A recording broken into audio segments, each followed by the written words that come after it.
Perfect. Okay. And again, if you'd like to introduce yourselves in the chat, by all means, go for it as we continue today with the training. If you have any questions, comments, leave them in the chat. I can answer them as I go. If I don't have the answer, I will make sure I find that answer for you. But today, we are talking about how domestic violence and homelessness impact survivors' mental health and wellness. My name is Rose. I am the community educator at Women's Advocates. Women's Advocates is a domestic violence shelter located in St. Paul, Minnesota.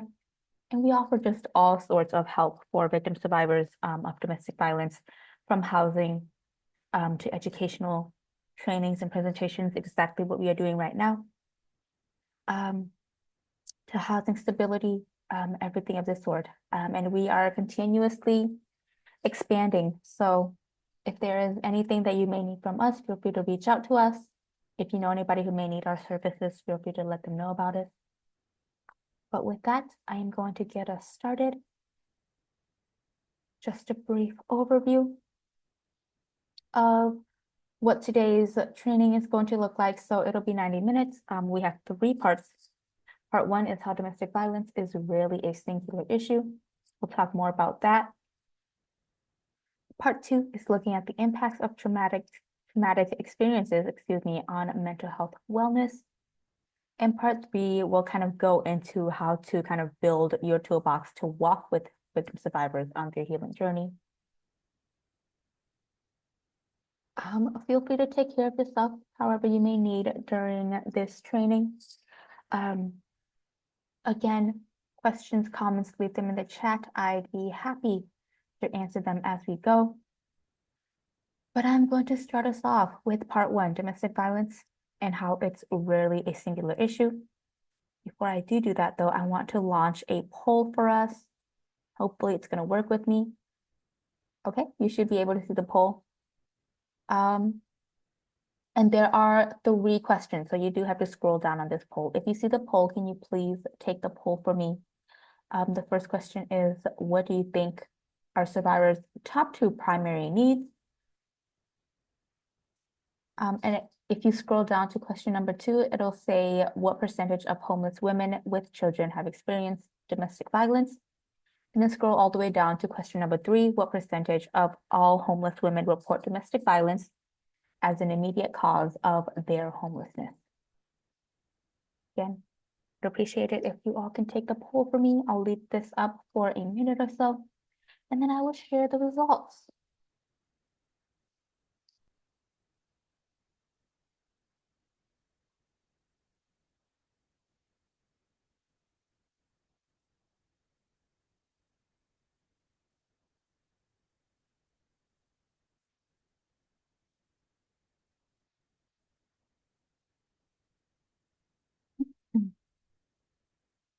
Oh, I just saw somebody's Q&A. Will the slideshows be available after the session? Yes. Afterwards, we will send out the slides, the recording, everything to the folks who attended. So if that is something that you'd like to revisit, look over again, you will have access to all the slides.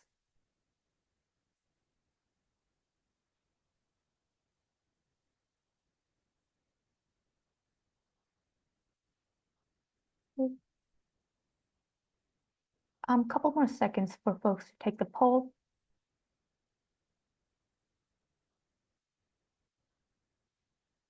Perfect. Thank you all for taking the poll. I am sharing the answers. So, what do you think are survivors' top 2 primary needs? A lot of folks said housing resources. You would be right. Employment resources, childcare resources, and economic resources. Housing resources being the top pick. And you're correct in this one. A lot of victim survivors do need housing resources when they are trying to escape a domestic violence relationship, a marriage, whatever the case may be, whatever relationship they are in. Housing resources is a big one. And for question number 2, what percentage of homeless women with children have experienced domestic violence? The top answer is 80%, with some folks also saying 47%. We will talk more about questions 2 and 3 in a couple of slides here. But question 3 is, what percentage of all homeless women report domestic violence as an immediate cause of their homelessness? And we got answers from 82% to 57% to 38%. Again, these will be answered in a couple of slides. Just good for me to kind of gauge where everybody is at, what their thoughts are when we talk about homelessness and domestic violence. Thank you all for taking that poll. There will be a couple more polls coming your way as we go. But I will move on now to housing. So on this slide, one thing to note, back in 1972, a number of women working within the legal field started a legal helpline to really support women who were navigating divorce and legal name changes. During that time, women who kind of called this legal helpline shared their experiences and reasons for pursuing divorce, wanted to pursue divorce. And a lot of these reasons involved abuse and domestic violence within their relationships.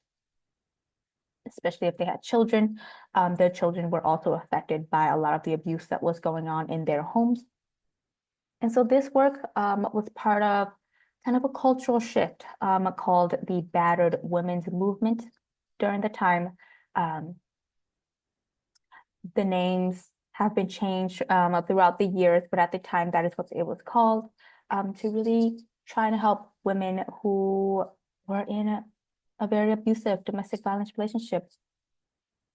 And consciousness raising groups encouraged class solidarity among women, women who were going through a lot of abuse, women who were not, but all kind of understanding the effects of abuse, the trauma that abuse brings, and trying to come together to find out ways to further support and help women. So abuse at home went from a private matter to a big public issue as people were becoming more open about the abuse that they were experiencing, and folks who were hearing about it and wanting to know ways how they can support a lot of the victims, women and children who were going through abuse. And people called for abusive partners to be held accountable and for survivors to not suffer alone. And as you can see, to this day, we are still doing that, still putting in the work to educate and talk more about domestic violence. And while this movement was occurring, more women were filing for divorces for a lot of the same reasons. And the legal advocates working this helpline kind of noticed that survivors of abuse were faced with a critical decision.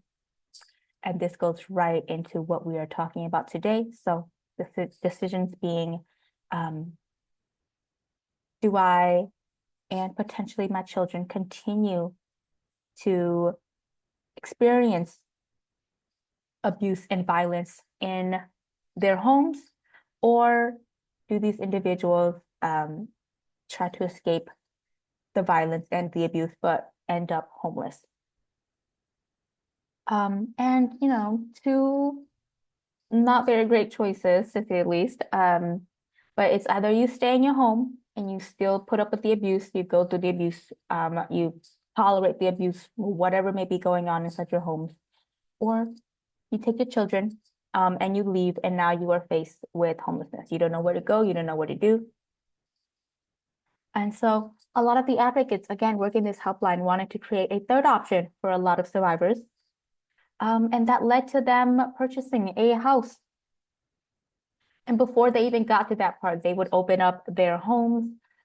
They would lend couches, spare rooms, basements, even attics for a lot of these victim survivors to kind of stay in if they were trying to get away from their abusive marriages.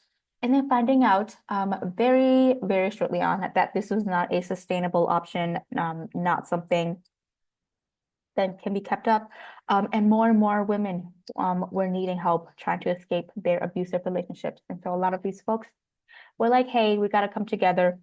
and they purchased a house as a place for women and children to kind of seek safety from abuse safely, having more rooms, bathrooms, bedrooms for a lot of these women and children to kind of stay in until they are able to get back on their feet, or until they are able to find safer options, safer people to kind of stay with.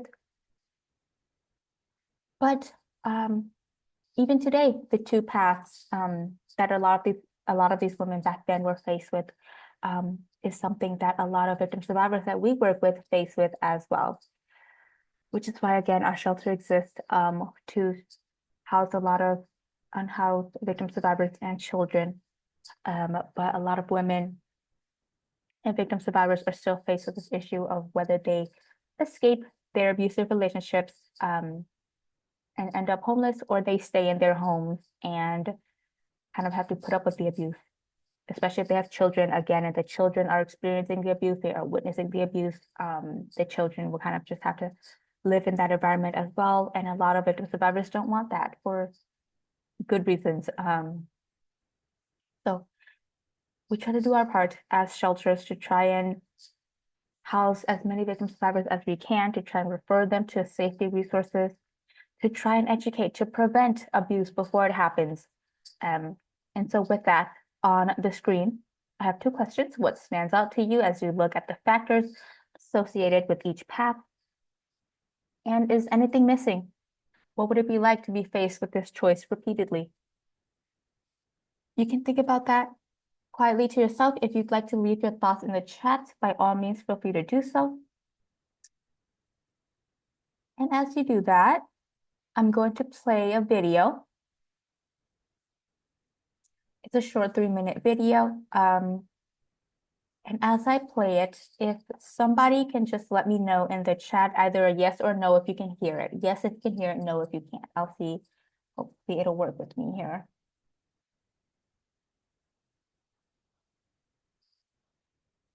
Nobody should have to choose between staying in an unsafe home or having no You can hear it? Perfect. Thank you so much.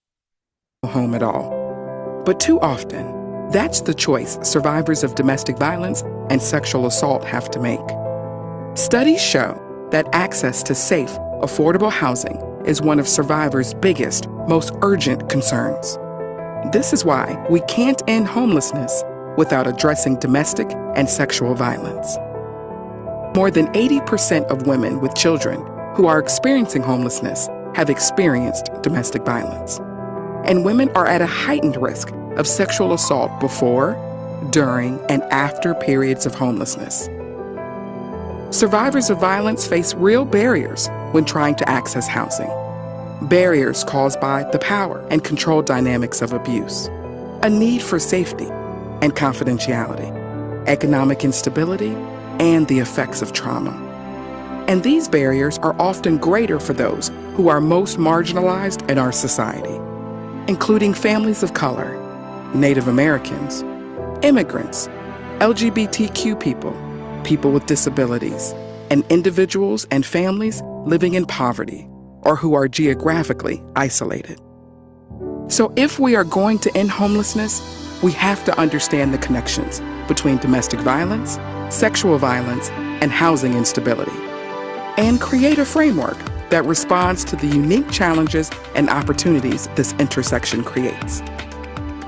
In order to meet the needs of survivors and their families, we also need a greater range of housing options, from emergency shelters to transitional housing, to rapid rehousing, to permanent supportive housing. We need to continue to build the capacity of housing and homelessness programs to support survivors' safety, autonomy, and self-determination. And we need to build and strengthen partnerships between domestic and sexual violence organizations and housing and homelessness programs at the local, state, and national levels. These partnerships will give us the resources, strategies, and support we need as advocates, and the programs and policies that will support survivors' safety and stability. Together, through partnerships like these and survivor-centered policies and practices, we can end homelessness and improve families' lives.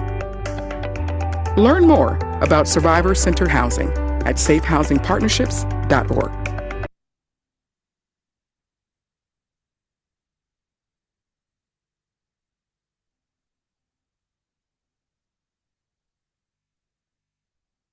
Okay. Again, short 3-minute video talking about housing for victim survivors. Answered a couple of the questions that we kind of went through in the poll.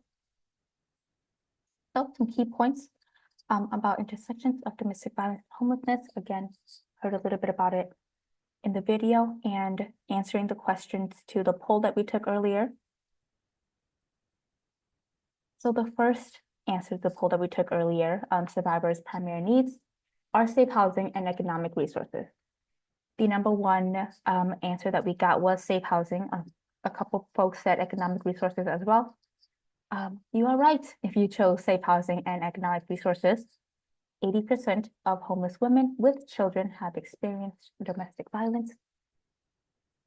And 57% of all homeless women report domestic violence as immediate cause of homelessness. If you remember which answers you chose in the poll, if you got it right, give yourself a pat on the back. If you didn't, all is good. Now that you do know the percentage and the answers, hopefully as we go and continue, excuse me, as we continue with today's training, if you have questions, thoughts about any of this, leave them in the chat, use the Q&A section. But continuing on with homelessness and domestic violence and how that kind of go hand in hand, we're going to continue to underscore the connection between domestic violence and homelessness using the HUD homelessness definition and the fact that domestic violence has its own kind of definition called Category 4. So any individual or family who is fleeing or is attempting to flee domestic violence has no other residence and lacks the resources or support networks to obtain other permanent housing. A lot of times when folks are trying to escape their abusive relationships, abusive marriages, people tend to say, just stay with family, stay with a friend. And people tend to forget that if you are in an abusive relationship, it can be very isolating. You probably have no friends to turn to. Maybe you are not close with family members. Maybe no family members live near you. Maybe you don't get along with your family, And so it's not as easy as just staying with a family, staying with a friend. A lot of times people don't have the money to stay in places like hotels. A lot of times people don't feel safe staying in places like that either, afraid that the perpetrator will be able to track them or find them. And when trying to find permanent housing, apartments, trying to buy a new house, it can be hard as well because if you don't have proof of income, a lot of times you can't get into apartments, you can't buy a home. Even if you try to buy a home, if you don't have the money for it, you aren't able to do that. And so they are stuck in this place where they can't get help from other people. They don't know how they're going to be able to help themselves. And so they kind of are stuck in this very, very difficult situation. And that is where a lot of the housing and shelters would kind of come in and be able to house them for a while until they are able to figure out what it is that they need, what they have to do, and also be able to help them as well. Because again, speaking for women's advocates, we have things like housing stability, therapy sessions, everything of the sort in our shelters. So the staff working in our shelter is able to help a lot of these victim survivors try to find a job, find stable housing, provide childcare for their children if they do have to go to work. We have pet foster programs now where we are able to help individuals foster their pets as they are trying to, again, figure out what they have to do to get back on their feet. So shelters in times like this is very, very important because we are then able to offer the help for victim survivors until they are able to help themselves. So one thing we want to kind of note on the screen is leaving an abusive relationship is the most dangerous time for a victim survivor. Another thing that we hear a lot is people saying, just get up and leave, get your stuff, grab your children, get up and leave the abusive relationship. And we always want to let people know, educate the public that leaving an abusive relationship is the most dangerous time for a victim survivor, because this is the time, the moments where we see the most murder rates go up when it comes to abusive relationships. A lot of victim survivors end up dying because they have made it known that they are going to leave their abusive relationship, and the perpetrator, the abuser, is not okay with that. Things escalate. They get into fights. The children are harmed, the pets are harmed, and a lot of times it ends up in murder. So, telling victim survivors to simply just leave their abusive relationship isn't necessarily something that we encourage folks to say, because we know it's not that easy to simply just up and leave. Keep that in mind as we go, and talk about, again, homelessness and domestic violence, why a lot of folks face homelessness, why a lot of victim survivors would rather choose to face homelessness rather than staying in their abusive relationship. So on this slide, the amount of available shelter beds, which has estimated to be about 417 in the Twin Cities, does not even begin to meet the immediate housing needs for a lot of victim survivors. And again, we're talking about just the Twin Cities. If you're not from Minnesota, you can see if you can find facts and information about the state that you're in, where you're from. Would love to know if you'd like to share that in the chat as well. But because we are based in Minnesota, in the Twin Cities, we measure a lot of our facts into statistics to be in the metro area. And a lot of times the number skyrockets. And again, we're not talking about nationwide, we're talking about just the Twin Cities. And so many people think that emergency shelters are sustainable solutions for survivors, but we want to think about it as a short-term housing to kind of help victim survivors, again, be able to get back on their feet, which is why we try to do our part in offering more than just housing, right? They can stay in shelters, but if there's no way for them to find a job, nobody to help watch their kids as they are going to their job, getting job interviews, everything of the sort, trying to find housing stability services. A lot of times the shelter isn't much help either. Even if you are providing safe housing, we want to be able to provide a lot of other resources for victim survivors as well. So with that, again, I have a question. If you'd like to answer the chat, by all means, feel free to do so. If you'd like to think about it to yourself, that's fine. But what do you think are some additional barriers that survivors face to accessing safe, affordable, sustainable housing? So of course, financial issues, abuse. But if you can think of other barriers and you'd like to share in the chat, whether you have experienced it yourself or you have worked with a lot of victim survivors who have gone through it and it's not talked about much, feel free to leave it in the chat. We can kind of bounce off one another as we go.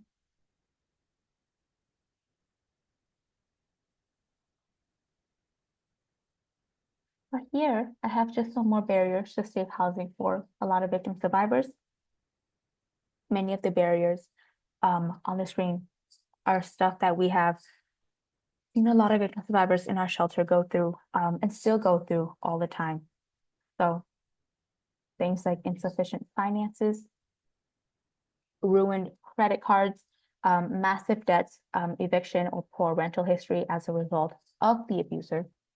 Again, when we talk about domestic violence, we talk a lot about this in our domestic violence 101 and 201 trainings, if you'd like to sign up for those. But for this one, when you are in an abusive relationship, again, very isolating, you are being controlled. Maybe you do work, but you don't have access to your own money. The abusive individual is the one using the money, in control of the money. Maybe you are not able to work, or you are forced to not work. You are forced to stay home. And the abusive individual is the one working, but they, again, control all of the money. Maybe the two of you work, you and your partner works, but again, you hand all of your money over to this individual. the perpetrator, the abuser, and they are in control of the money. You don't get to use any of the money that you made. You don't have a say in how this person is spending the money. And so a lot of times the victim survivors end up going into debt. They have massive debt, they have bad credit, they have no credit, poor rental history, everything of the sort, because of the abusive individual and what they've done to their credit and their money. And now they have to kind of go through a lot of legal battles to try and get away from the debt, to try and gain custody, to get away from this abusive individual. And we all know that the legal system and everything takes a long, long time for a lot of victim survivors, for everyone really. But when working with victim survivors, a lot of times staying in our shelter, the legal system takes forever to be able to give the victim survivors the help that they need. So it takes a while. We have things like discrimination in accessing or maintaining housing due to experiencing abuse or actions of an abusive person, homelessness assistance programs excluding victims of violence. Yeah, a lot of times people don't have access to housing because people who might know about the situation don't want to rent out to a lot of to somebody who is currently in an abusive relationship and trying to get away from it. There are a lot of discrimination, classism, racism, all of that exists. Very, very real issues that a lot of victim survivors go through. Safety and confidentiality concerns, so being able to trespass an abuser, limitations to locations and types of housing. You don't want to live anywhere where the abuser knows where you are. And a lot of victim survivors are constantly, if they've gone through so much abuse and trauma in their relationships, they are constantly kind of on the lookout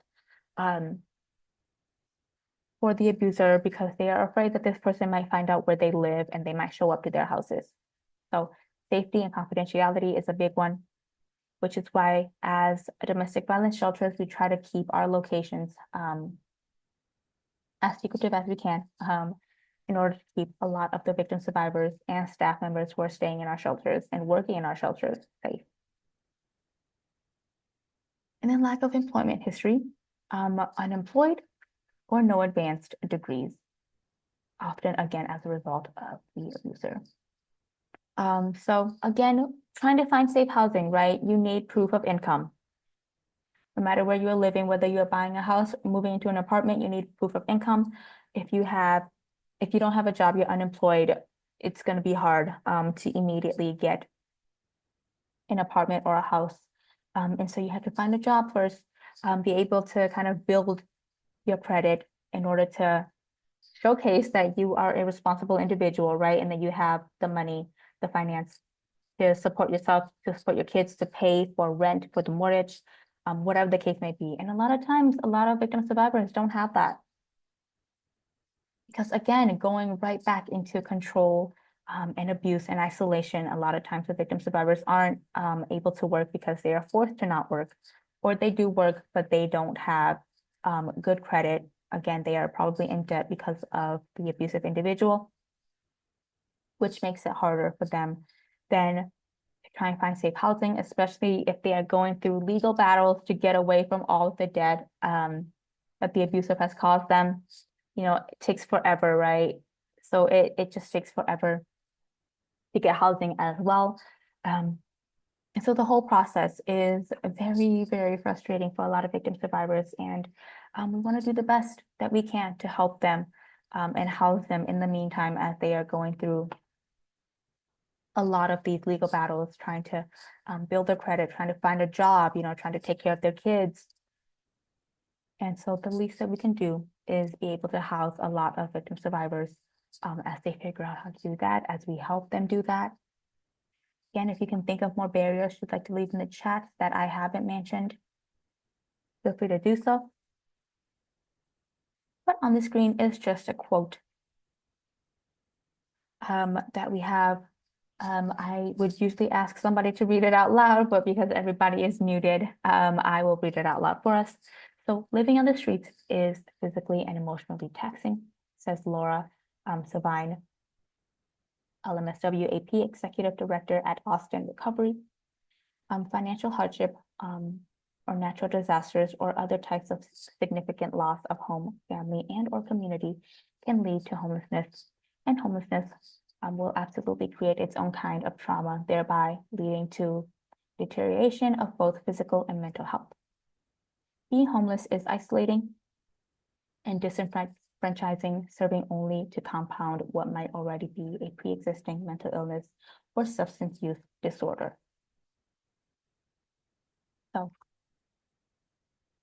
being in an abusive relationship is isolating. Being homeless is isolating, right? It leads to a lot of burdens, frustrations, a lot of thinking about what's to come, a lot of suicidal ideations as well, substance use, mental illness disorders, everything of the sort, kind of making it hard for the victim survivors to want to live, to want to continue. And it's a very, very real issue. Working with victim survivors, talking about their issues, talking with them as they try to find therapy, as they try to find housing, as they try to keep their children safe, everything of the sort, it brings out a lot of emotions in them.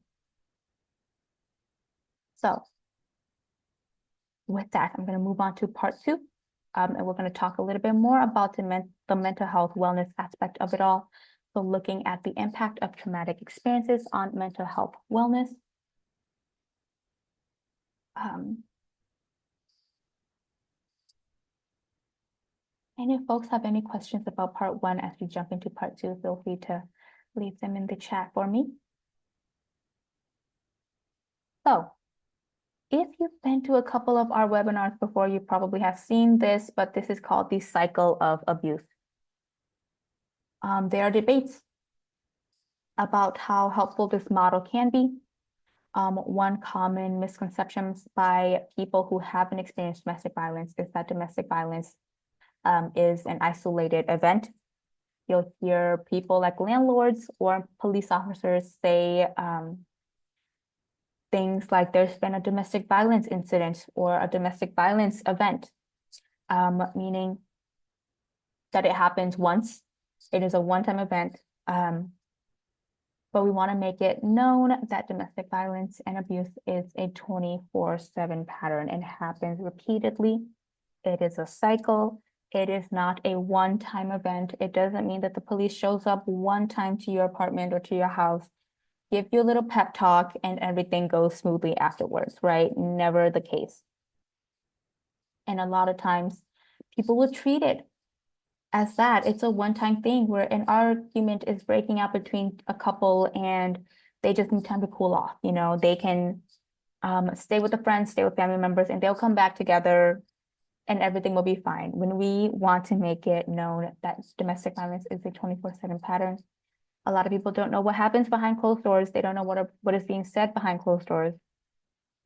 And just because you saw something happen or you hear something one time doesn't mean that everything is smooth sailing afterwards.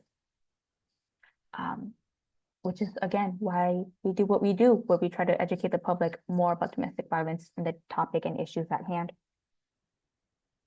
So looking on the screen, the cycle of abuse, tension builds, stress begins to grow from the pressure of daily life or other points of conflicts.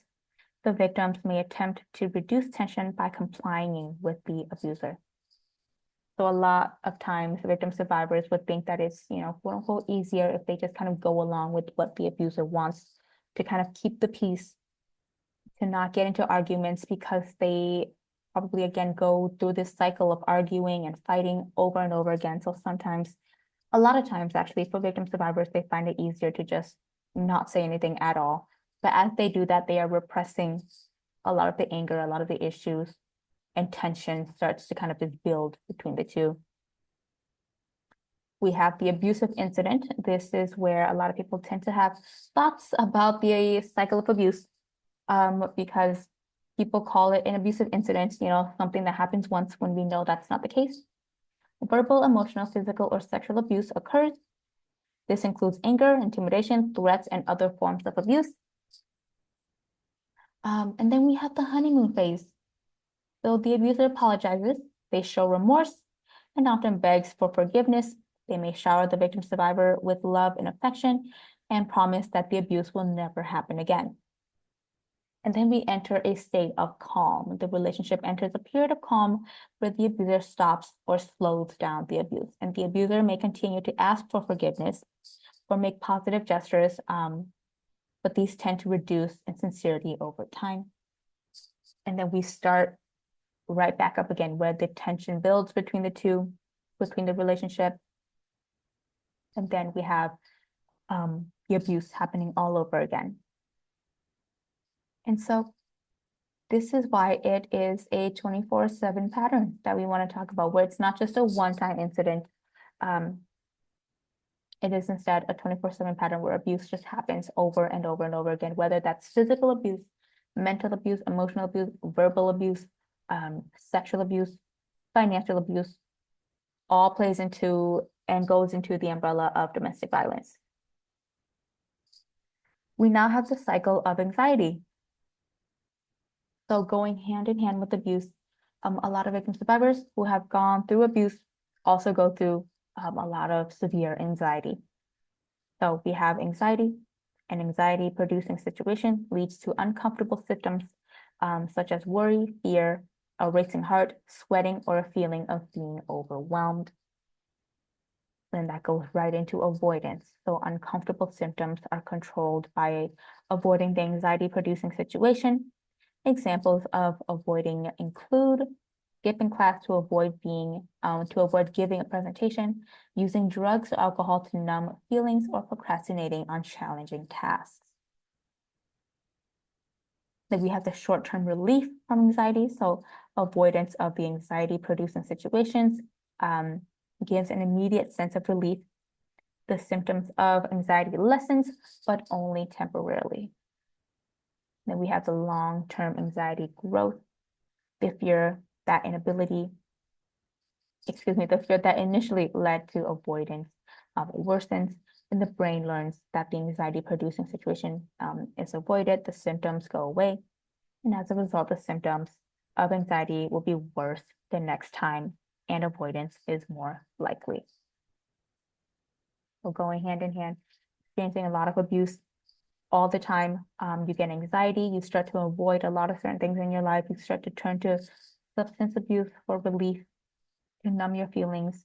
You feel a sense of relief and calm for a while, and then it goes right back into feeling that strong sense of anxiety all over again. So going hand in hand, again, take another look at the cycle of abuse and how that goes hand in hand with the cycle of anxiety.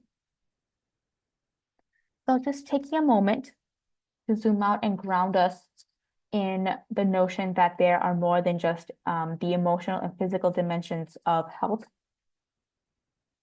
And we talk a lot about this in a lot of our other webinars as well, but we have things like emotional, spiritual, intellectual, physical, environmental, financial, occupational, and social well-being.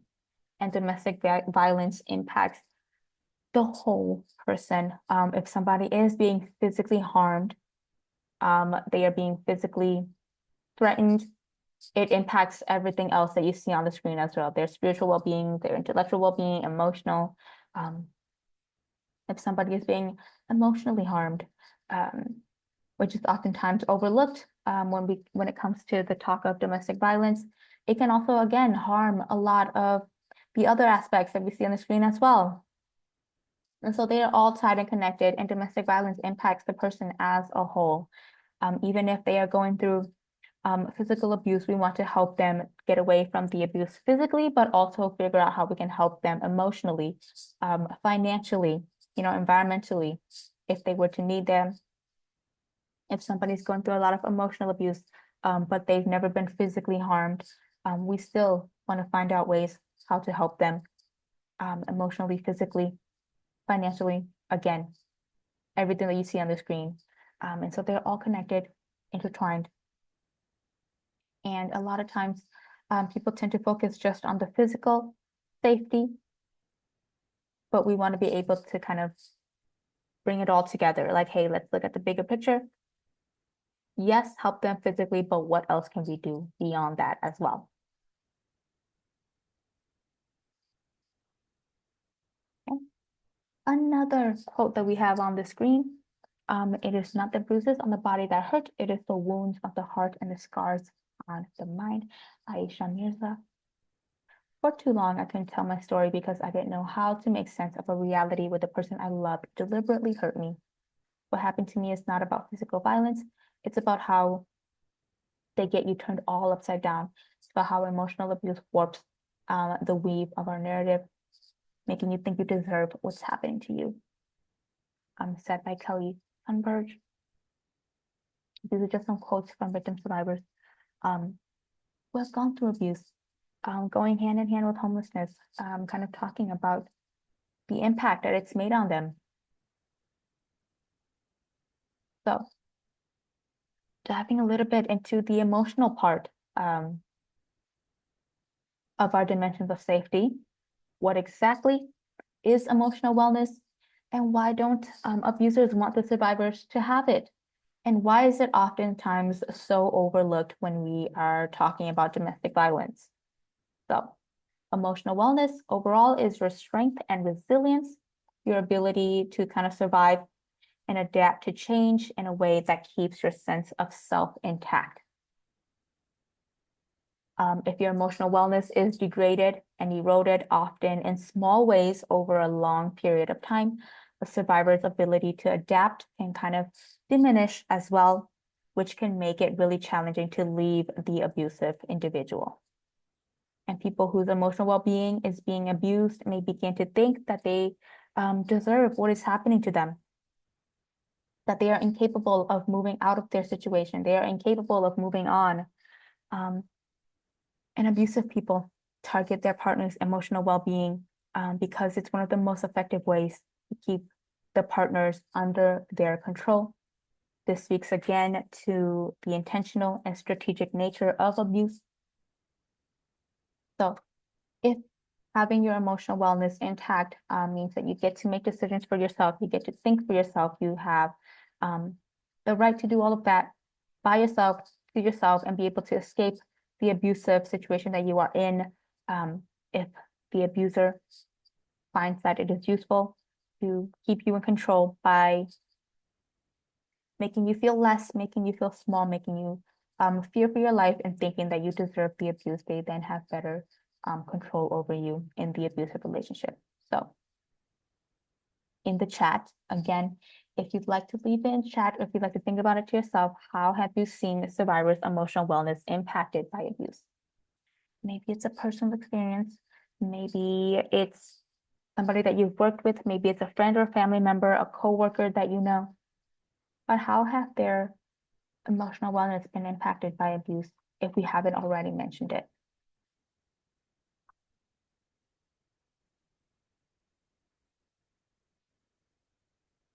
Even if I move on to the next slide, and if you are typing in the chat, by all means, feel free to continue doing so and post your thoughts in the chat.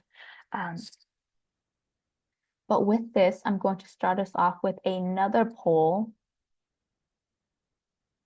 This one has 2 questions, so feel free to scroll down. So for mental health coercion, what is your current familiarity with mental health coercion? And then for question number 2, if you scroll down in a survey of 2,000 plus crisis line callers, what percent of survivors do you think have reported experiencing mental health coercion? You can take that poll for me. I would highly appreciate it. Thank you all. But one way the trauma of abuse can impact emotional wellness is through direct experience of mental abuse.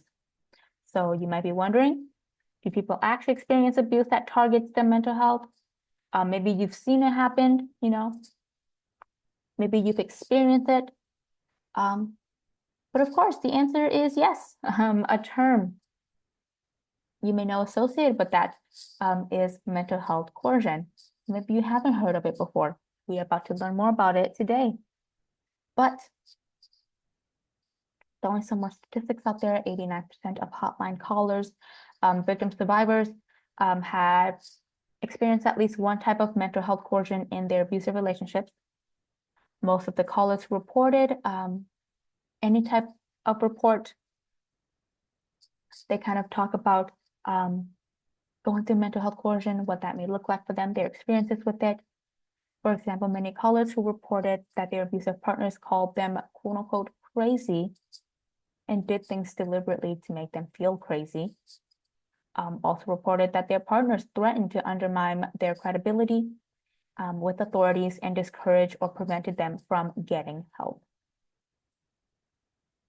This is one that we see all the time in real life, and I think we see this a lot in the media as well, whether it's in books, movies, reality TV, where somebody is being called crazy, and they don't think they're crazy, they don't feel like they're crazy, they don't think they're overreacting, but the abusive individual will call them crazy repeatedly over and over again, will tell them that they are doing too much, they are being too much, they're overreacting. And the victim survivor starts to believe it as well. It starts to get in their head where they start to think like, maybe I am crazy. Maybe I am the problem. Maybe I am the one that needs to calm down. I need to do this. I need to say that. Oftentimes preventing the victim survivor from getting the proper help that they need to escape their abusive relationship. Thank you all for taking the poll. I'm going to end it now and share the results. For the first question, again, what is your current familiarity with mental health coercion? Some folks said, I've never heard it before. Some folks have said, I have an idea of what it is. Some people said they have learned it before. Some say they can explain it to someone who has never heard of it. Okay, we have answers all across the screen. Again, just good for me to note where everybody is at. No right or wrong answers here. And then scrolling down in a survey of 2,000 plus crisis line callers, what percentage of survivors do you think have reported experiencing mental health coercion? Again, numbers all across the board. 75%, 31%, 89%, and 55%. Thank you all for taking the poll. We will talk a little bit more about that as we go here. Again, just good for me to kind of gauge where everybody is at. And again, on this second question here, we have answers all across the board. What percent of survivors do you think have reported experiencing mental health coercion? The answer would be 89%. It's okay if you didn't answer 89%, but now that you do know, keep that in mind. Most, if not all, a lot of people calling it the crisis line have gone through mental health coercion. And they still do a lot of times, even as they are staying in our shelters. A lot of times the abuser will get in their heads about trying to get them to leave the shelter, even if they can't physically show up to our shelter, whether they don't know where it is. But they will some way, somehow find a way to still contact the victim survivor. And a lot of times kind of force them or coerce them into coming back into the relationship. And so in person as well, in our shelter, that we've seen a lot of mental health coercion happens all the time. And so thank you all for taking the poll.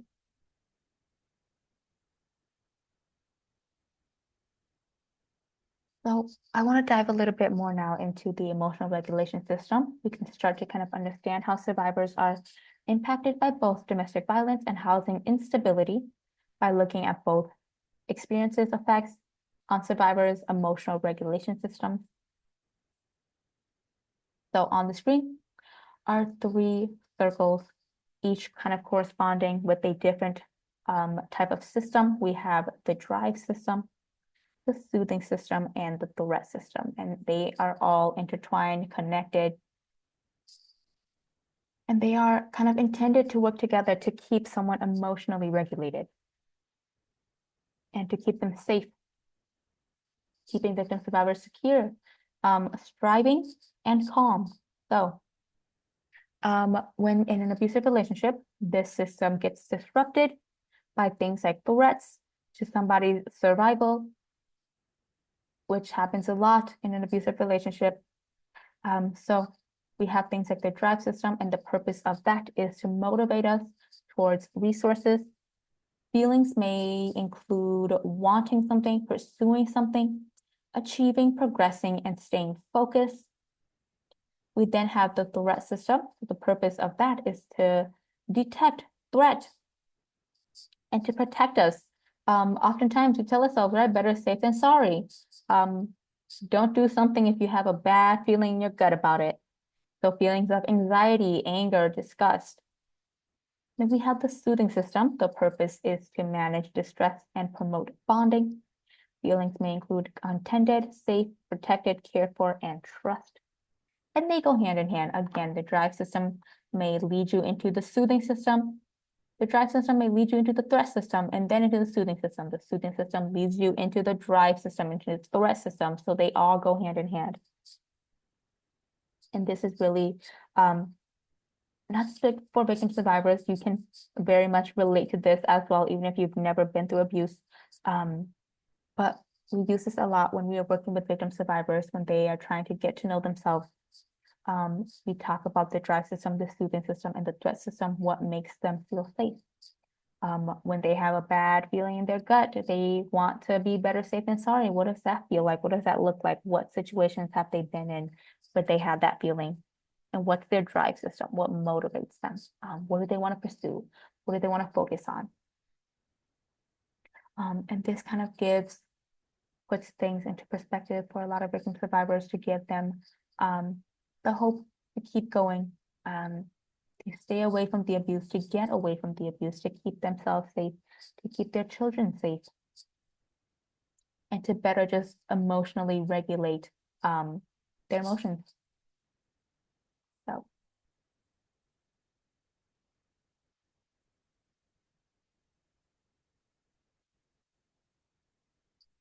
folks have any questions as we're going so far? Feel free to leave them in the chat. But this slide, we have direct impacts on mental health wellness. Higher than average rates of PTSD and CPTSD. 84% of women who have experienced abuse have a very, very high rate of PTSD and CPTSD. Depression is a big one. 77% of women who have experienced abuse also experience depression. And again, as the number of cases of abuse increases, these statistics increase with it. 24/7 pattern of anxiety. We talked about the cycle of anxiety a couple of slides back, but 75% of women who have experienced abuse also have anxiety. And we know that depression and anxiety go hand in hand, right? A lot of folks who have depression also have anxiety. A lot of folks who have anxiety also have depression. Suicidal ideations or attempts are also very, very real, especially going through depression, anxiety, suffering from PTSD. A lot of victim survivors and folks going through abuse find it hard to find the hope and the will to keep on living. And so the thought of suicide or suicidal attempts happen all the time. Undiagnosables, so profound and lasting changes in psychological arousal, emotional cognition, and memory. A lot of times victim survivors have like a short-term memory. They don't remember a lot. They don't want to remember a lot from the abusive relationships, because the more they think about it, the more they remember, the more they kind of fall into the depression, anxiety, PTSD, and suicidal ideations of it all. We have changes in productivity and concentration, erode sense of self and self-esteem, and loss of agency. All are a direct impact on mental health wellness. And if you are going through all of this all at once, a lot of the suicidal attempts and ideations just kind of skyrocket as well. And a lot of victim survivors that we work with go through a lot of this or all of this all at once. And so it's very, very hard for them to try and heal, get back on their feet and feel okay again, feel themselves again, to gain self-control and self-esteem all over again. It takes a while. And so we try to do our best in helping them as we do our job, as friends, as family members. Anybody who is going through abuse, going through a lot of this, we want to do our best in trying to help them be able to gain back their self-control and self-esteem. So now I'm going to jump into part 3, how to build your toolkit to walk with survivors on their healing journey.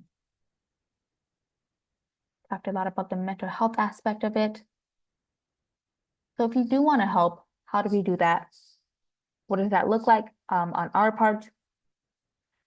On the screen, we have another quote, 2 quotes. I'm going to read it out for us. The first one being, trauma creates change. You don't choose. Healing is about creating change. You do choose. The second quote is, recovery is based upon the empowerment of the survivor and the creation of new connections. Recovery can take place only within the context of relationships. It cannot occur in isolation.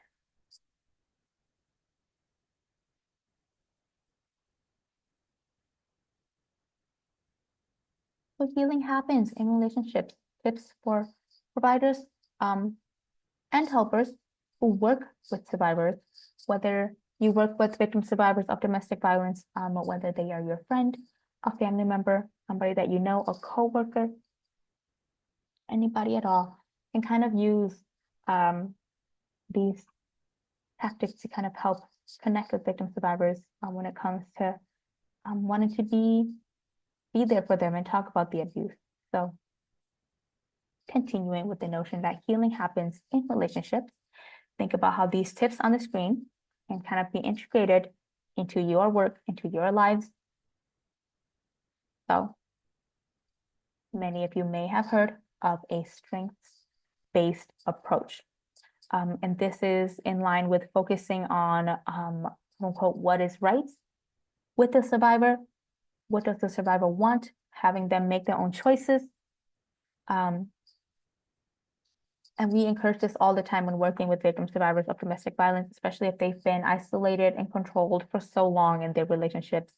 We want to help build their strengths by letting them make their own decisions and choices in life, no matter how hard, no matter how big or small, choosing an ice cream flavor, choosing where they want to move to and live, choosing what job they want to pursue, no matter how big or small.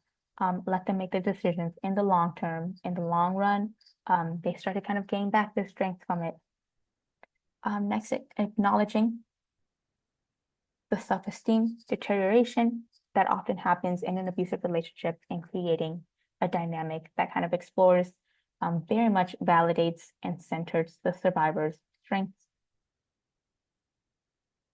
And then another important consideration is to acknowledge power dynamics. So inherently, in a helper and helpee dynamic, right, there is someone who holds a position of power, actively work with the survivor to solidify roles and expectations of each other, find ways to kind of engage in non-coercion and create space for the survivor to kind of reclaim their agency in the space that you both are sharing. We have an authentic connection.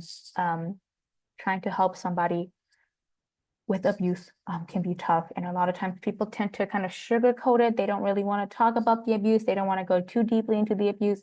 They don't know how to talk with victim survivors about abuse and mental health wellness. And so a lot of stuff gets swept under the rug. A lot of stuff gets sugarcoated. And we don't want to do that. We want to build an authentic connection. We want to be real about people's pain and their experiences. So embrace the commonality that you and this individual that you're working with are both complex, nuanced human beings, and make space to kind of bond regarding things outside of the trauma experiences. Talk openly about the trauma experiences if you want to. It goes beyond building rapport and the importance of feeling seen, heard, and respected. So by building an authentic connection with the victim survivor, it makes them trust you more, and they're more willing to open up, and you can then feel more comfortable talking about the abuse, the mental health wellness that they are going through, and kind of bounce off one another. Next, we have honor the survivor's story. So avoid making assumptions, avoid questioning what they've been through, create space for survivors to kind of share parts of their experiences as they feel comfortable and safe to, and meet their shared compassion. So having compassion for them, having empathy, not prying into their lives and their experiences if they are not ready to share with you certain experiences. We have meet the survivor where they are at. Many helpers have a vision for where they would like their client to be, where you would like your friends and family to be, where you want what's best for them. It comes from a good place, not a place of malicious intent. You just want the best for them, but sometimes you have to meet them where they are at. If they are not ready to move on and do certain things, you don't force them to do so. You have to be very patient with them, have compassion, have empathy. And you can help by helping a lot of these individuals set small goals, small achievable, realistic goals until they are ready to kind of move forward and fill in the gaps themselves. Last but not least, we have defined survivors focused driven healing.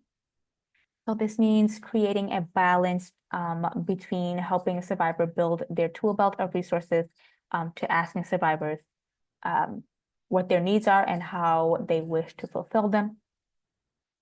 Be there for them when they know what their needs are, when they kind of want to continue on their healing journey. Be there for them when they need you.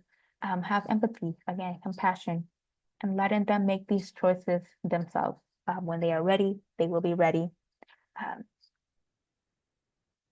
This is, of course, not the end all be all, but just a couple good relationships, skill building that we have on the screen. If you can think of any more that you would like to add into the chat, by all means, feel free to do so. And share what your thoughts are when it comes to healing relationships and being there for victim survivors. What are your experiences with it if you'd like to share? If you feel comfortable sharing, of course.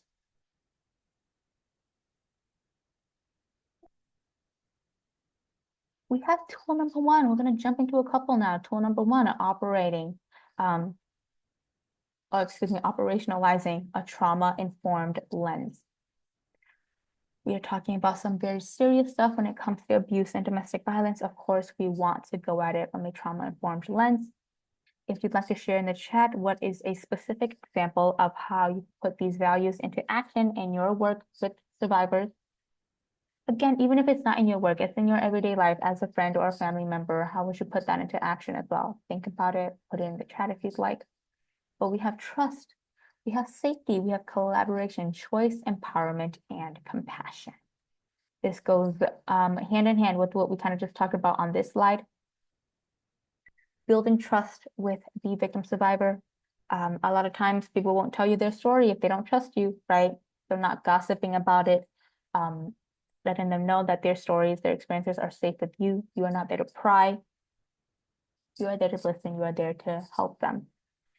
Safety, if they feel safe with you, they trust you, they will tell you their story because you have good intentions and plan on helping them. Collaboration, going hand in hand with having an authentic connection. Choice, again, letting the victim survivor make their own choices, no matter how big or small. Empowerment and compassion, empowering the victim survivor in their story to keep going, having compassion. Again, the question on the screen, what is a specific example of how you could put these values into action in your work with survivors? If you'd like to answer that in the chat, by all means. So going deeper into tool number one, on the screen now is a concrete example for how you can kind of incorporate these themes into your work.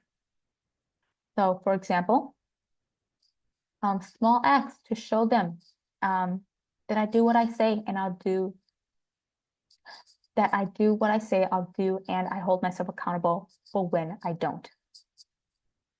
This kind of goes right into the trust part where they see that you are a trustworthy, reliable person because you do what you say you'll do. And so if you tell them, right, that you're not going to gossip about their experiences, you're not going to tell certain people, you're not going to tell the abusive individual where they are at, they can fully trust you with their experiences and story. That helps build the authentic connection that you two will have when talking about abuse. Setting goals, we talked a little bit about that in the other slides. Helping victim survivors set goals, collaborate with them on how they can kind of achieve these goals. Realistic goals could be small goals, big goals. We would recommend starting out with small, achievable goals, though. It doesn't have to be anything big. For example, like if a victim survivor wants to go on a walk, right? It's a sunny day. They want to go on a walk. That's a goal for today. Make time to go on a walk. Small goal could be achieved by today. Make sure that they do it. And by doing that, you kind of build this relationship, this connection with them. Doesn't seem like a big of a goal, but in the long run, it kind of builds up. A lot of these small goals build up. A lot of the victim survivors tend to set bigger goals for themselves.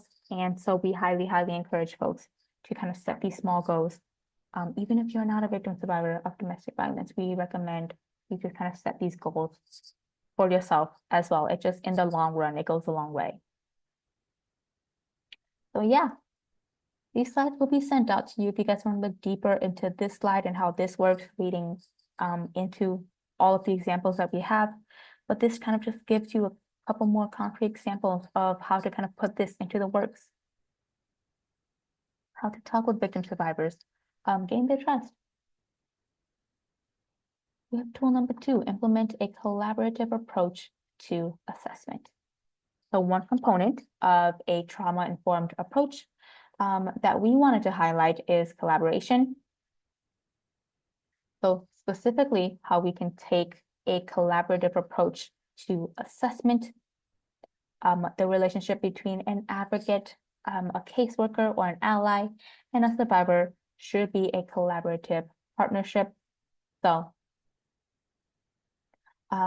instead of saying something like, I assess the participant's needs, we say something like, I help the participant assess their own needs, right? Again, going right into letting them make their own choices. Asking questions like, if you had to name the biggest challenge in your life right now, what would it be? What does the life you want look like? What barriers are in the way of that life right now? And these questions help kind of dig deeper into the lives of the victim survivors.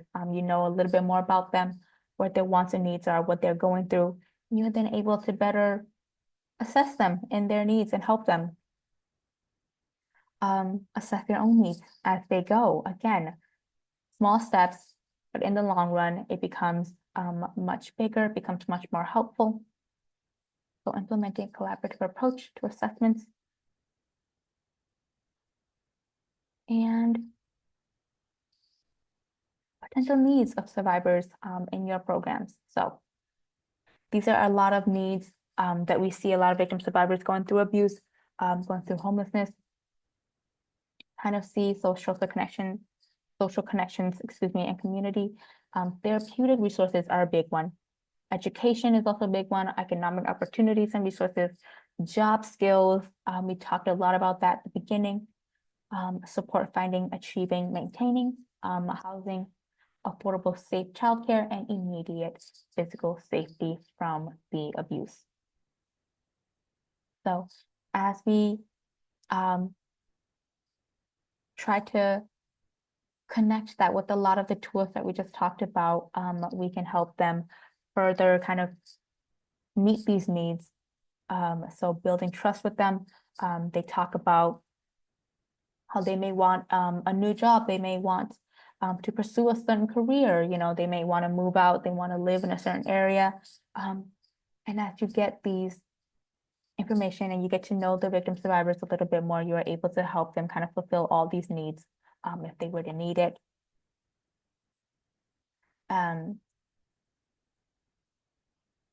We then have tool number 3, so honoring the survivor's whole self. The question that we have for you on the screen is choose 1 or 2 dimensions of wellness that you don't tend to focus on.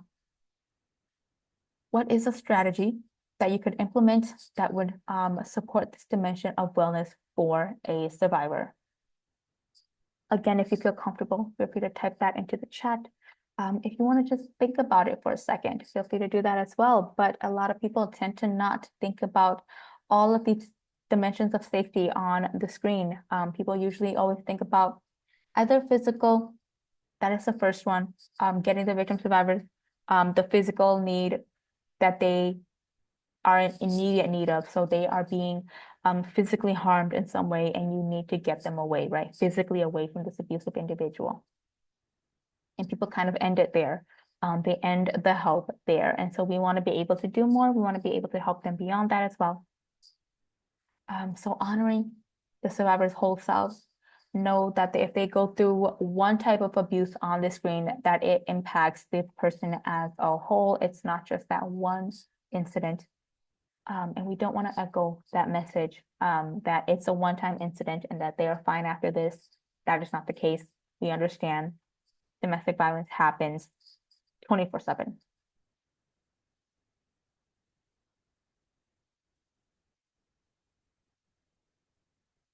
We then have tool number 4, meeting survivors where they are in their healing journey.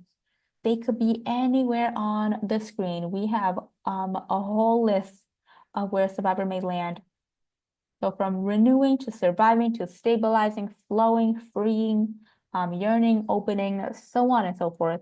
And maybe it's good if you can kind of take a look at the list and figure out where you are on your journey. Even if you haven't gone through abuse, maybe you have gone through abuse, wherever you are on your journey of life overall, where are you right now? And then meeting yourself where you are at. So in the chat, again, if folks would like to leave in the chat, what path do you think you're on right now? What path do you think most survivors are on when you start to work with them? And how can we meet ourselves and others where they are at currently? If you have experience working with victim survivors and you'd like to answer these, by all means, go for it. But again, if you'd like to take a better look at this slide, all the slides will be sent out to you afterwards if you want to take a deeper dive into it. We have tool number 5, integrating a healing-centered engagement approach. I am going to launch another poll for us.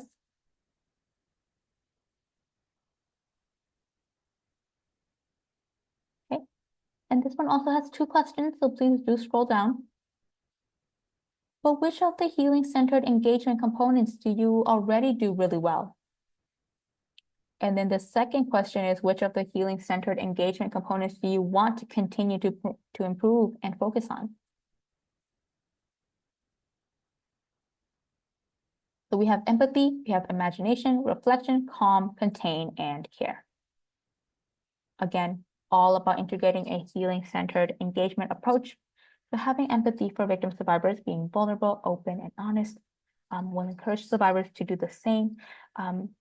If it is safe for them to do so, if they feel like they can trust you, again, building trust. Imagination, encouraging survivors to imagine and dream. And this is critical to fostering a sense of hope.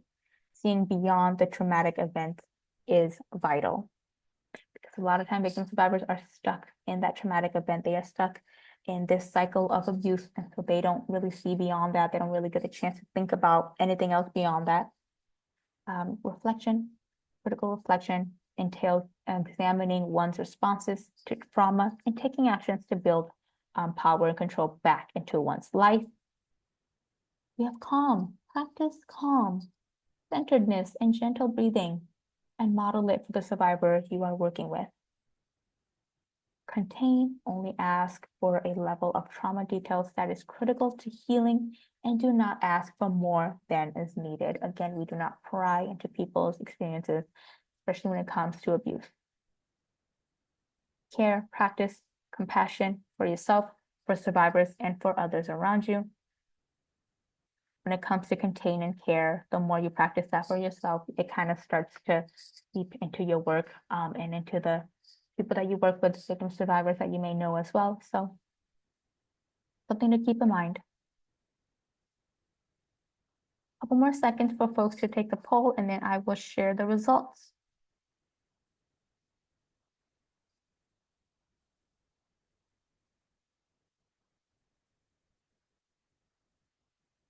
Okay. Thank you all for taking the poll. This is what you all said. Which of the healing-centered engagement components do you already do really well? Most people said empathy. Some people said reflection, and some people said care. Good to know. And I'm glad to see that empathy is the number one. There is no right or wrong answer here. Answer truthfully, but love to see empathy being the highest one, especially when you are working with yourself or victim survivors. It's nice to have empathy. Which of the healing-centered engagement components do you want to continue to improve and focus on? We have answers all across the board. Really, we have empathy, we have imagination being the top one, reflection, and contain.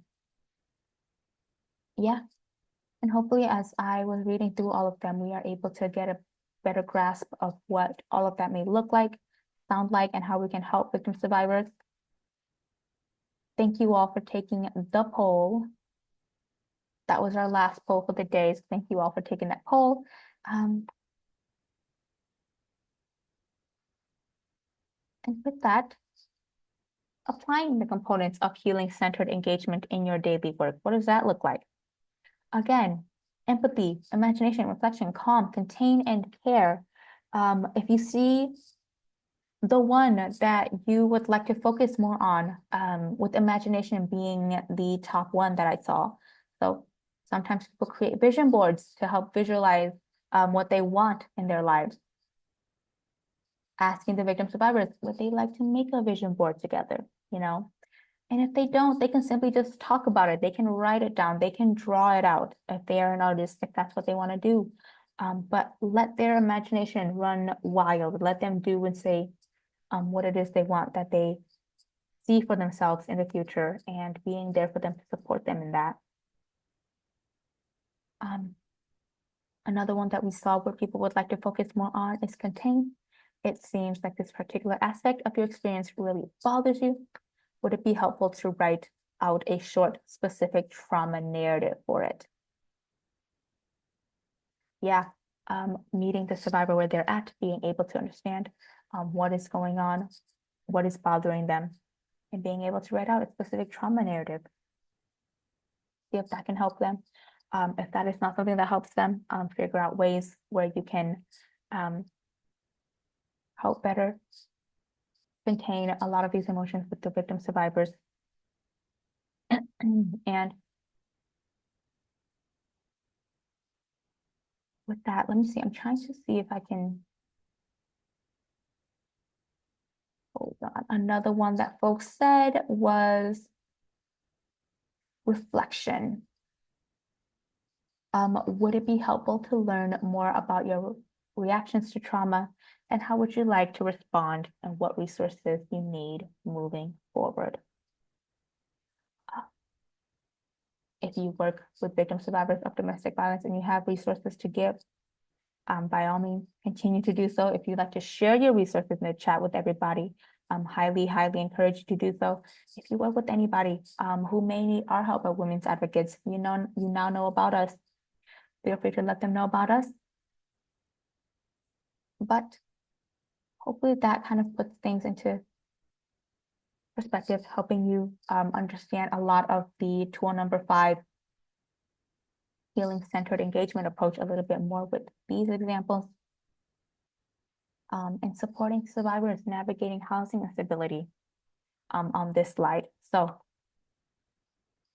just kind of wanted to wrap it all together, we wanted to ensure that some of the housing resources were a part of your toolbox as well. And we have a pretty comprehensive housing resource on our website. So if you'd like to visit our website to kind of check out our housing stability resources, you can do so. It's just womensadvocates.org. And we put it in the chat for everybody. WAdvocates.org. Feel free to just type that down in Google, look at our website about what housing stability services we offer. If you'd like to reach out afterwards to get more information about this, by all means, feel free to do so. If you'd like to wait for a follow-up email where we send out these slides and information, all of that will be on there as well.